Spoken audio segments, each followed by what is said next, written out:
Dan ini menandakan teman-teman sekalian, kalau ada dosa-dosa, ada dosa tertentu, kalau dikerjakan, efeknya merata. Efeknya merata, terutama dosa-dosa besar.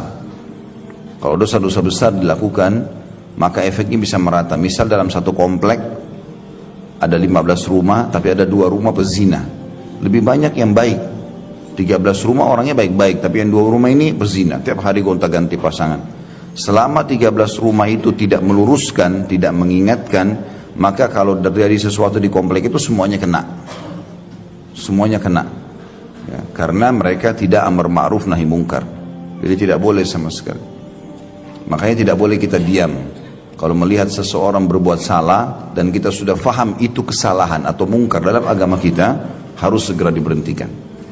Ya, kata Nabi SAW, man ra'a minkum mungkaran falyughayyirhu biyadihi. Siapa yang lihat kemungkaran, dia saksikan, maka dia harus mengganti dengan tangannya, merubah. Tangan artinya powernya dia. Orang tua pada anak, suami pada istri, atasan pada bawahannya, presiden pada masyarakatnya misalnya. Maka dia bisa berhentikan, dia buat peraturan ini tidak boleh. Fa in lam yastati' fa bilisani, kalau dia tidak mampu dengan tangannya, tidak punya power, maka dengan lisannya nasihati. Dan tidak ada sesuatu yang berat, asal kita santun sampaikan, maaf ya Pak, maaf Bu, ada seperti ini, setahu saya tidak boleh dalam agama. Misal, fa in lam yastati' fa biqalbi, kalau tidak mampu maka minimal dengan hatinya. Wa dzalika adhaful iman, dan itu selemah-lemah iman. Minimal orang mengatakan, ya Allah berilah hidayah, ya Allah hilangkan, itu minimal sekali. Tapi kalau ini sudah terjadi, walaupun minimal, maka ini sudah cukup untuk membuat azab Allah merata tidak datang. Yang datang hanya kepada pelanggar saja. Tapi kalau kita diamkan, kita ingin sendiri masuk ke dalam surga, nggak mau tahu tentang kita nggak sholat, udahlah biarin aja nanti masuk neraka. Ini bahaya, karena kita dianggap pelanggar di sini. Melihat orang berbuat salah, perbuatan ahli neraka, tapi dibiarkan.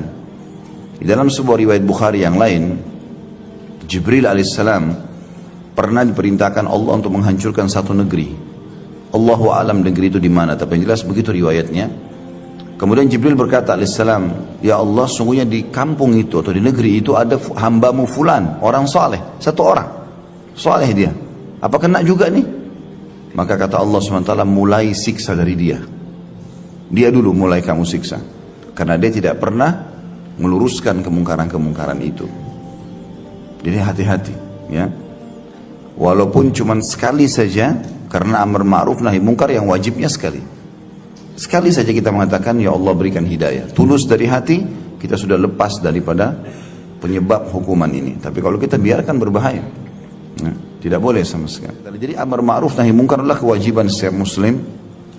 Semampu dia, tapi jangan tinggalkan yang minimal saja, itu sudah tidak boleh ditinggalkan. Yaitu dalam hati, mungkin dalam hati. Ya. Karena kalau tidak, kalau azab Allah datang berbahaya. Akan merata. Ya. Bahkan dalam sebuah riwayat yang lain, kata Nabi SAW, siapa yang lihat kemungkaran dia tidak ingatkan, maka orang yang sedang berbuat mungkar akan datang hari kiamat mencekik lehernya. Sambil mengatakan, ya Allah orang ini lihat saya buat salah, dia nggak ingatkan. Lalu dituntut, diambil pahala dia dikasih orang ini. Kan rugi sekali. Makanya Nabi SAW mudahkan buat kita. Tidak bisa dengan tangan, dengan lisan. Tidak bisa dengan lisan, maka dengan hati. Ini yang kita lakukan.